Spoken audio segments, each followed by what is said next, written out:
and welcome to another episode of the New Laura Co channel. Today, I want to switch gears a little bit. We've been talking about restorative narratives, sort of narratives for brands that are stuck in a negative space, right? They're stuck in a negative narrative.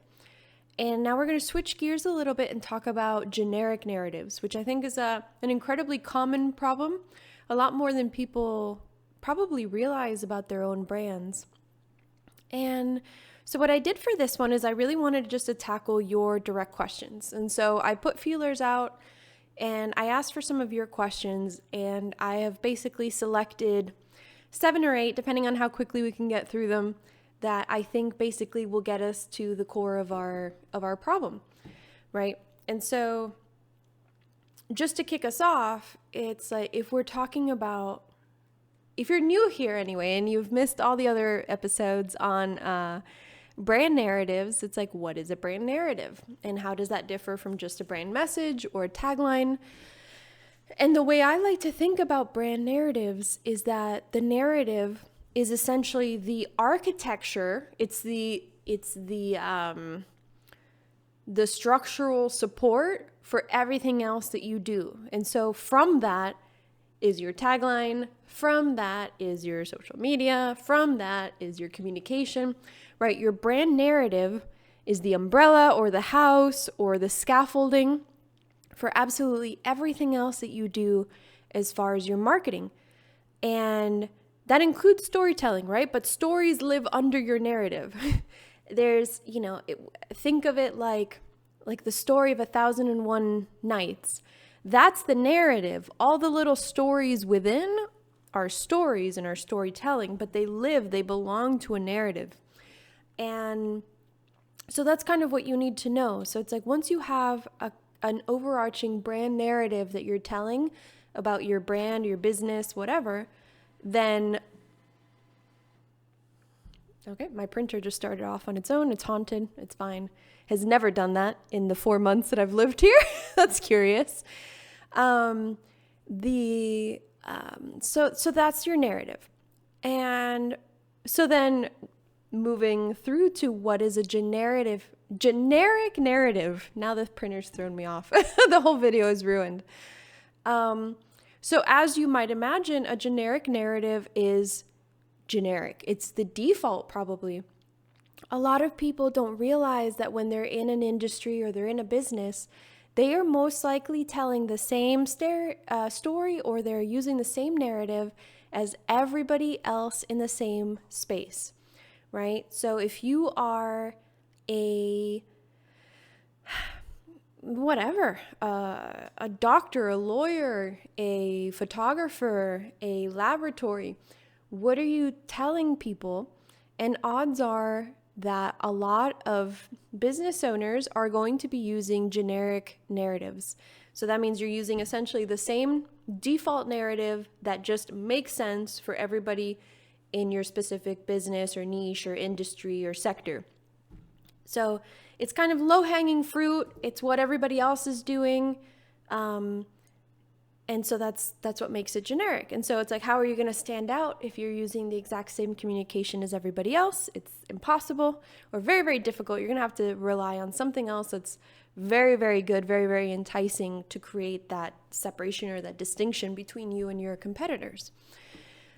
So moving on to our, obviously our natural next question. How can I tell if my brand narrative is too generic or too similar to my competitors? And so what I would recommend that you do is what I always do when I start an audit or a project like this is I take a look at your closest competitors, and I just take a look through what their communication is saying. What are their ads saying? What is their social media saying? What does their website say mostly? And then you can start to sort of you don't even have to do thorough research, but just take a glance. And it's like, are they all going to be saying more or less the same thing?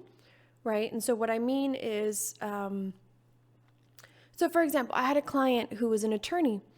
I've had several attorney clients, and so I always tell them the same thing. So whenever I research their competitors, it's like what ends up happening is that every single attorney on their website is saying some version of, I'm an expert in the law and I fight for you. Those are basically the two most generic lines that every single attorney on the face of this planet from here to Zimbabwe is probably using. And it makes sense. But what's the problem? That if you're an attorney, you probably should be an expert on the law, right? Unless you are very, very, very specialized. You are the only attorney on the planet that specializes in some incredibly niche law, then maybe you can use that.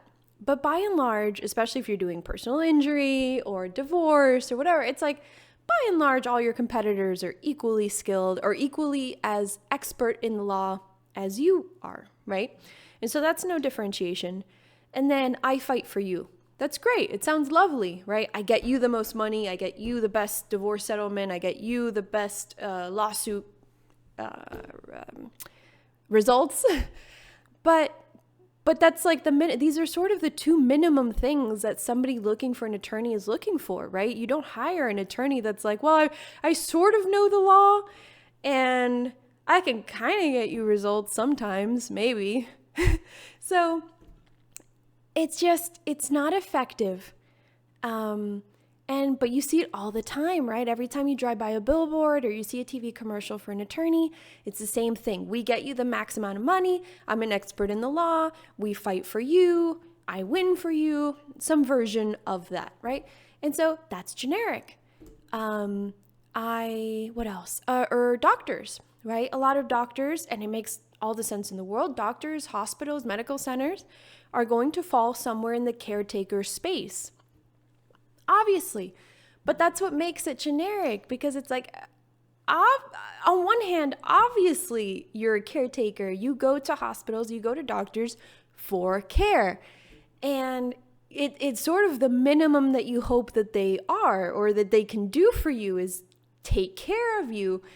And so it's just not it works. It might even be necessary. I might even go so far as to say that those things are necessary somewhere in your communication, but they can't be your entire strategy because it's as generic as you can get. So it's like, what can you add on top of that, right? So with my attorneys, with one of them, I helped them we really added a strong element of like allyship, but we changed it. We did not go we fight for you. It's like, it was more like, I get you because I've been where you are. And so I'm never going to judge you. I'm never going to think less of you. You are a type of person who is typically faced with an onslaught of prejudice, and you are belittled in the eyes of people. You were looked down upon. And I'm not going to, because I was you. I've been exactly where you are. And now I am, we're going to go on this journey together, basically. I'm going to get you this documentation that you need.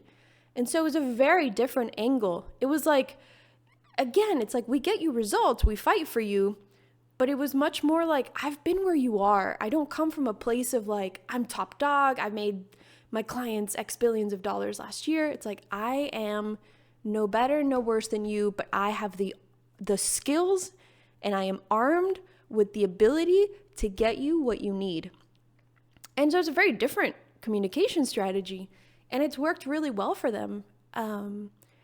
And so I think, without going too much longer into just what is a generic narrative, but it's like, I think that's the best way. Just take a look at your competitors and you can very quickly get a sense of like what they're saying, like what the vague sort of theme of what they're saying is. And if you're saying essentially the same thing, that's a red flag that you need to differentiate somehow. Again, not saying that you have to discard that completely. You might be in an industry where it is obligatory for you to have some element of like expertise or some element of whatever. But then it's like, what can we add on top of that gives you a little bit more spice, that gives you a little bit of a flavor that is uniquely yours? Because that's the most important thing. That's what we're trying to do with these narratives. So that moves us into our third question, which I think I've maybe probably touched on already, is that What are the risks of having a generic brand narrative, and how does that impact my business's success? Lack of differentiation is a risk. Maybe it hasn't affected you too much, although I get hit up by clients every day that just cannot get traction in their market because they are no different from anybody else, and then what's interesting is that, like, in the details, they're not, right? They're great people. Maybe they're super skilled at what they're doing. They're lovely people. They should have success. But if you're not making a case for yourself online for why you are different, then you're never going to make that differentiation in people's minds. And so then people are going to choose whatever they need based on what somebody else recommended them, on who's got the lowest cost or the lowest fee, who looks better on social media, like all these arbitrary other things. If you're not making a good case for why you're different or why your services are different, then it's going to be such an uphill battle. And I get it, right? I mean, even in marketing, I am one of 6 trillion people in the same marketing space. What I do is incredibly different from what a lot of other people are doing, but the onus is on me to communicate that, because if I don't, then people land on my website, or they land on my account, and then they're like, oh, this is pretty work, but 5,000 people are also doing pretty work, right? So it's a risk. And some companies are definitely doing well despite the risk, but it's always a risk because all the competitor has to do is lower their prices or get one super hot product or whatever, and then your market share is just gone.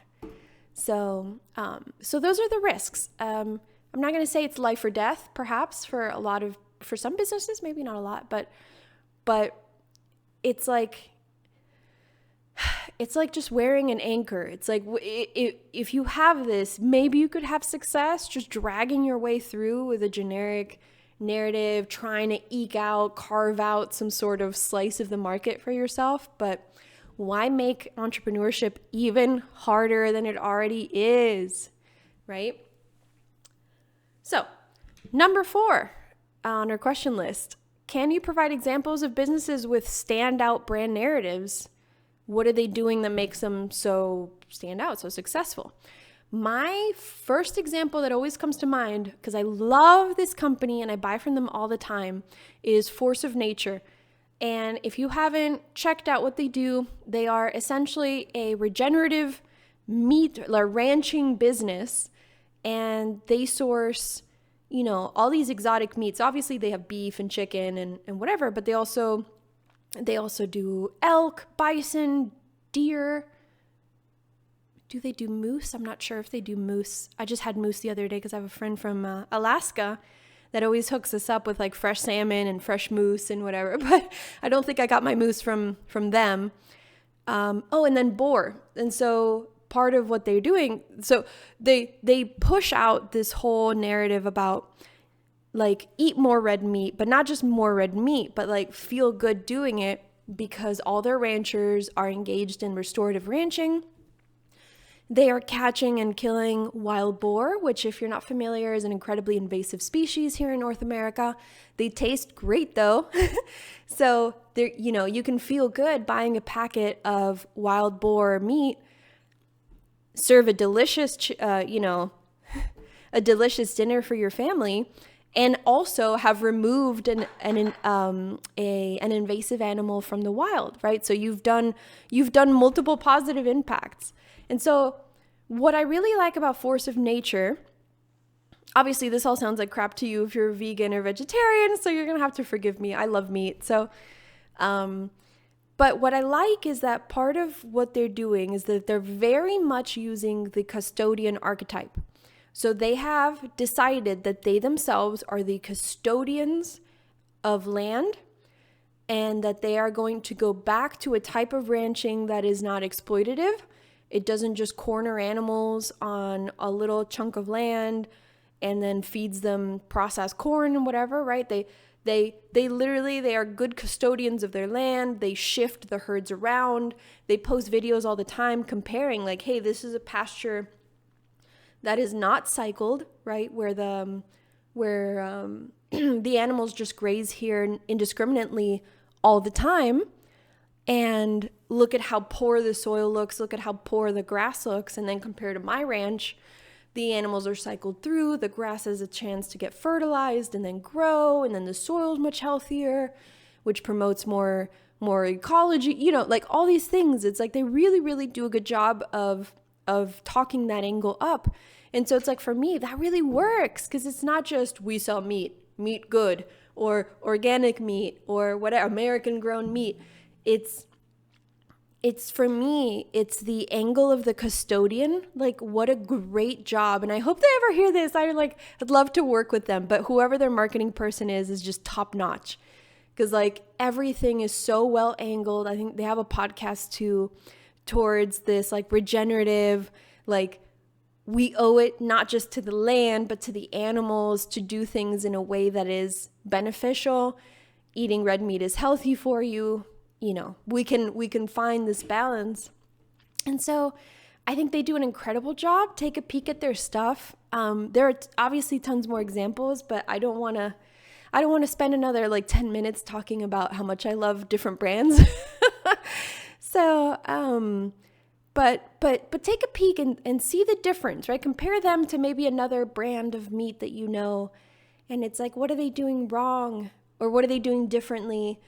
And I think you'll recognize the force of nature is just really, they're kicking butt. They're really doing a really good job with everything. All right. This one is, there's not going to be a short answer. But number 5 is, how do I go about crafting a unique brand narrative that reflects my business's values and mission and everything? I have a guide for this, but I'm not going to plug myself. But I do have, you can buy it on my website. It's sort of like a quick guidebook. It's about 30 pages, and it shows you how you can sort of start crafting your own brand narrative. As far as like, you have to define your values, your mission, but then beyond that, you have to define your archetypes, your plot, right? Who you are and where you're going. I've talked a lot about this on other videos, so I'm not going to dive into it too much here. There definitely is going to be a link in the description where you can go to buy the guidebook. Honestly, I spent like over a year on this thing. It is really, really packed with value. I actually had to send it to friends and be like, did I give away too much? But I genuinely think that if you can't hire me directly to help you with this, that you can definitely buy this guidebook and really start seeing how you can implement a new brand narrative like now. And this is not just like, you have to identify your secret sauce, which is just very non-helpful. Right? I have people who are still trying to find their secret sauce years later. It's not that. It's how do you craft a brand narrative? How do you decide who you are? And then build a voice around that. So that's where I'll leave that answer. Again, I'm happy to dive into this more, but I already have videos on it. I'll probably do more videos in the future, so I'm not gonna spend too long on it. But number 6 is it possible to revamp an existing brand narrative, or do I have to start from scratch? Yes, it is completely possible to revamp an existing narrative. You do not have to start from scratch. You do not have to be a startup. One of my best examples, I think, for a while was I was working for a bridal boutique, and I've mentioned them before, where in Coral Gables, Miami, it is like bridal center, I think, of the world. There are more bridal boutiques in like a 1 mile radius than anywhere else on the planet. It's like 20 or probably 24 stores now. And so basically brides can just park and then walk up and down Miracle Mile in Coral Gables and shop at every single bridal boutique like a little hummingbird. And the competition is brutal, especially because some of the boutiques carry the same lines, the same designers. So that's where differentiation becomes very, very difficult, especially if you're in like that same price point, because there's always going to be a couple that are very high end And that's fine. They'll appeal to a very specific type of bride that has the budget to spend, $10,000 on a dress. But for everybody else who's in that oops, changed my own camera. Focus. Come back now. This video is a disaster. But for everybody else who's in that $1,000 to $2,000, $3,000 range, it's the competition is brutal. So what happens? So with this store, they had been in operation by the time I started about 16 years, I want to say, 16 years in business. So they were well established, but they didn't really have a good brand story at the time. They were copying each other. All the stores are just posting the same things, basically. There's really no differentiation, no story. And then I was able to go in there. We found that the audience, we had a couple things going on. I may have talked about this in another video. I don't even remember now, but whatever.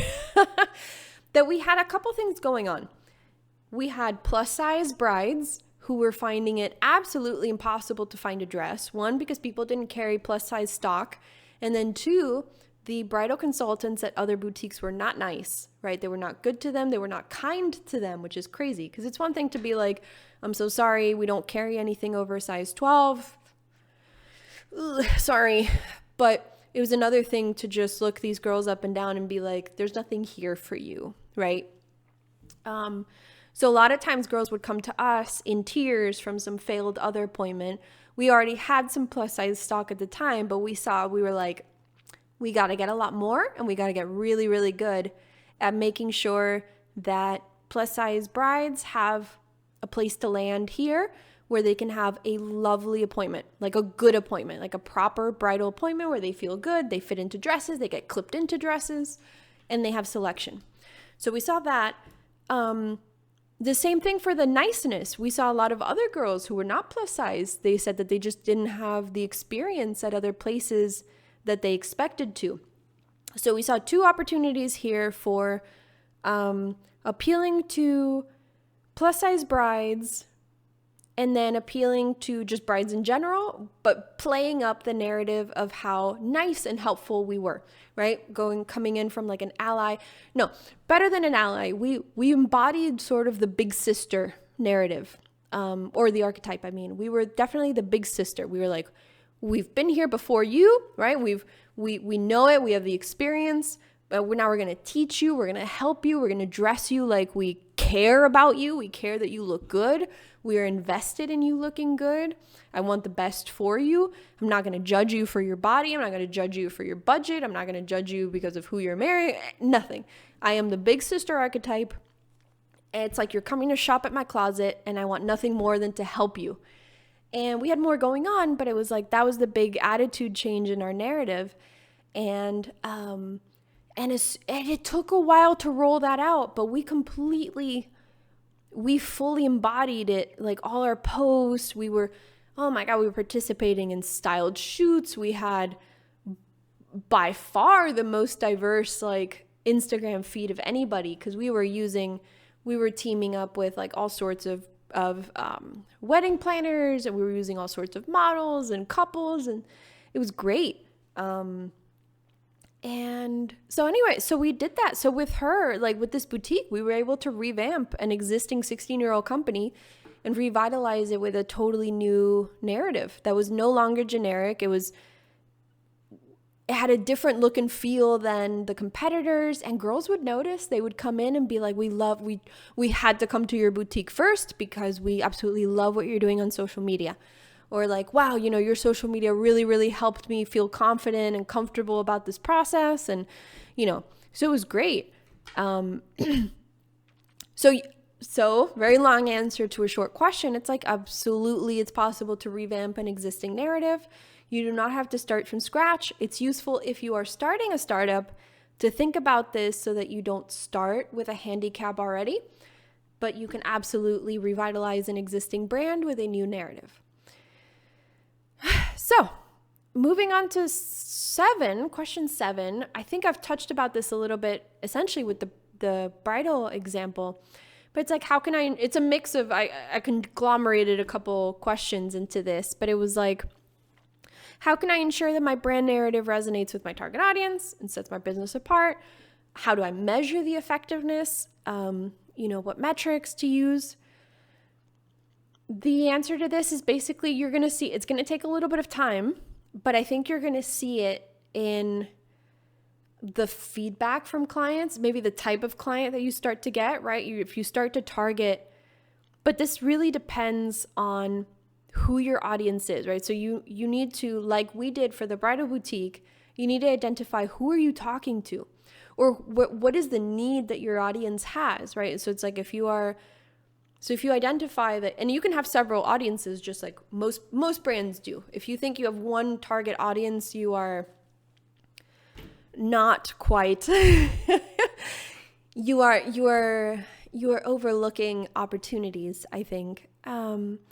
So it's like, okay, so you can target, okay, we've got plus size girls, maybe they're feeling a little dejected, insecure, they're nervous about not being able to have the bridal experience that all their friends and sisters are having. Then you have non-plus size girls, maybe like the majority of your brides who are also insecure because suddenly you've never been an expert in wedding dresses, and somehow you have a couple months, because these wedding dresses take months to come in. So you've got a 1-year engagement. You've got to choose your dress within like the first 4 months and then become an expert in like how to shop, where to get one, how are you going to know if it's going to look good, what kind of alterations you're going to need, what's the budget on all these things. You're spending $2,000 on something that's scary.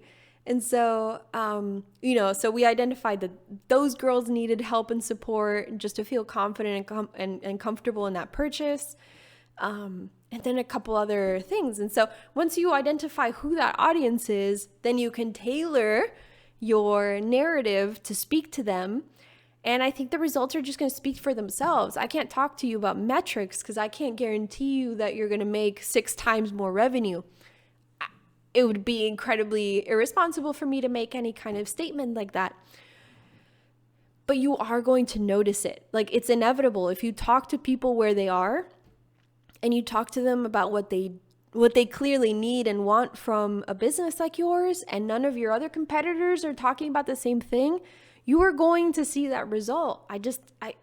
It would be impossible not to. And that's the only guarantee that I'm willing to make here, is that if you're doing this even a little bit, you're going to see the payoff, because it's just, especially if all your competitors are essentially in a generic space saying the same, nonsense that everybody else is saying, and you break out of that a little bit, you're going to see a difference. We saw a difference. We saw an uptick in appointments and sales and positive reviews and just buzz. And we had a lot more people coming in through word of mouth. And it was really great. I'm debating whether to bring up another example. I may have talked about these guys too. I'm not sure. I never remember what examples I bring in my other videos. It's like I finish filming and then I'm just done. I never think about this video again. But we had a brand that made baby formula too. And they were saying it's like they can't get moms to buy them because, they're new. And it's like, even though they felt very strongly that their product was like top of the line, like seriously, by and large, better than a lot of other baby formulas, they weren't getting a lot of traction because they were talking about we're the best, nutritionally the best. But what they ended up discovering is that their audience of moms was not, they had several audiences. And so for one, especially for the new first-time moms, they were finding that they were not really going to, no, let me back up. Who they were going to for authority on this matter is their pediatrician. They weren't really going to trust their moms or their sisters or their girlfriends with info. Like, they'll ask info about other stuff. But when it came to nutrition, especially the new, millennial Gen Z moms, they deferred to their pediatrician for expertise in this matter. They're like, no, mom, that was another time. I want the best up-to-date, what is the best freaking formula that I can buy for my child? And so they would defer to their doctors. And so then for this brand, what we needed to do was really, we had to turn the pediatricians into an audience. Like, we had to reach, we got cut off there. But so then we identified that the pediatricians, this video is a nightmare. I'm so sorry. I was trying to film something quick this morning just between projects and stuff. And it's just like, this video has just been a nightmare. We've got the ghost turning on the printer. We've got whatever, like, it's just been a shit show. But this is the authenticity that you guys come to me for. But so just to wrap this up, basically, I'm almost done. That we had to identify that the pediatricians were an audience. And we hadn't identified that because they're not a consumer, they're not a customer. But if you didn't have the pediatricians on board, they were never going to then recommend the baby formula to the moms, and then the moms were never going to buy it. So very important part of this homework is really taking a look at who your audience is. And again, not just women 25 to 35, moms, like think a little beyond that. It's like who is buying your product and what are they using it for and who are they getting, recommendations from, etc. Just think about this a little bit. And then just start. And again, this doesn't have to be an all-in-one. Like you don't have to, I think, run a super deep analysis tonight and then tomorrow roll out a completed full new strategy. If you're DIYing this, it's like, it's okay to like evolve as you start finding out these tidbits of truth, right? Okay, I have a generic narrative. Okay, who's my audience? Well, it's people who need an attorney. Okay, great. What can I say or what can I do that's a little different than all the other attorneys? Like, why do people end up choosing me? Is it just my rates, or is it that that I'm a veteran and so people think that I have a lot of integrity and they really like that? I don't know, whatever, right? I just pulled that out of the air. And so it's like, maybe you need to lean into that. It's like, okay, so what archetype? So maybe I'd lean into that. Like, what archetype do I embody then? It's like an honor. Oh, I'm a knight, right? Knights have a lot of honor. It's not just the battle's not about the battle. The battle's about, there's a more noble end to it, right? The battle is not the battle. The journey is to save you or to help you on your quest or, whatever. I'm just making this up as we go, but it's something you have to think about this a little more. And then you can just start evolving your content a little bit, just break out of that generic space. And then, you don't have to hit the ground running with a brand new one tomorrow and then be an expert in communication. Just making those changes that get you out of that generic space are going to make a big difference, even in baby steps. So don't be afraid to just start. And then our last question is really, what role does storytelling play in developing a compelling brand narrative, and how can I incorporate it into my strategy? Storytelling, I think, is great. There are definitely brands that do it great. But I don't like to talk about just storytelling because I think, one, it's become like a cliche term in marketing now.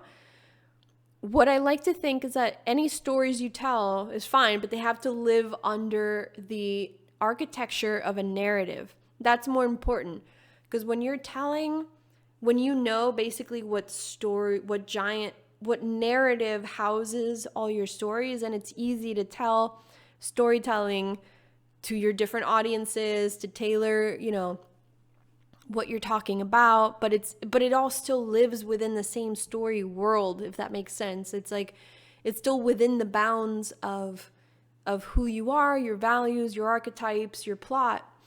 And